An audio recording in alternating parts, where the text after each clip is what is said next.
Hello guys, welcome back my channel Puja day. কেমন আছো তোমরা? আই হোপ কি তোমরা খুবই ভালো আছো আর আমিও খুবই ভালো আছি।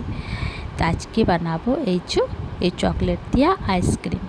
তো ডেয়ারি মিল্ক বা 5 স্টার দিয়ে আজকে ঘরে বানাবো আইসক্রিম। তো এখানে দেখো কিছুটা খেজুর নিয়ে নিলাম, কাজু নিয়ে নিলাম, পিস্তা বাদাম নিয়ে নিলাম, মাখানা নিয়ে নেব।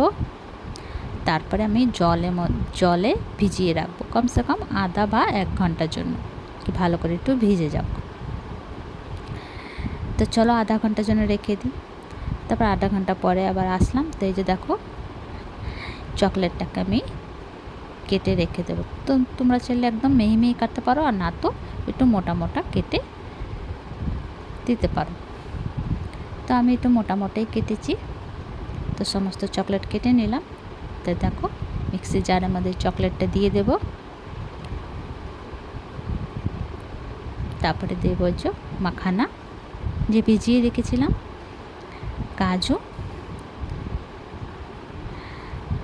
এখানে খেজুর বিচিটা বার করে নিয়েছি, আর পিস্তা বাদামে চোকলা ছাড়িয়ে নিয়েছিলাম। দিয়ে পাউডারের দুধ দেব 2 চামচের মতন, আর চিনি দেব 1 চামচ, আর দুধ দেব 2 হাতা মতন দুধ দেব, দিয়ে গ্রাইন্ড করব।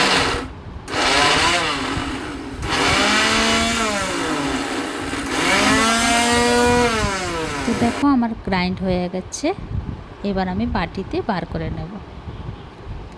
তো আমার কাছে কিছুটা জেমস ছিল, তো এটা দিয়ে আমি একটু ডেকোরেট করে দেব।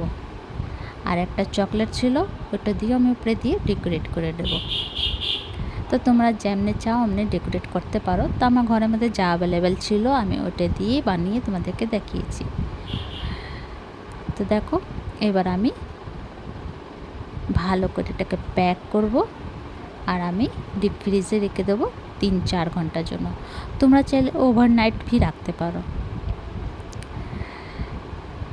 3-4 ঘন্টা পরে আবার আসলাম। এই যে তো আমার আইসক্রিম সেট হয়ে গেছে। এবার আমি বাবুকে দেব। তো দেখো এই যে আমার আইসক্রিম। তো এবার আমি বাবুকে দেব। একদম সিম্পল সা রেসিপি হচ্ছে। তো তোমরা সবাই একবার বানিয়ে খেও। তো তোমাদেরকে আমার ভিডিওটা কেমন লাগলো? ভালো লাগলে প্লিজ লাইক, শেয়ার, কমেন্ট করো, সাবস্ক্রাইব করে দিও প্লিজ প্লিজ প্লিজ। আর ভিডিওটা ভালো লাগলে কমেন্ট করে জানিও। তো এই যে বাবুকে দিলাম। তো ভিডিওটা এখানে শেষ করছি। Bye bye, take care.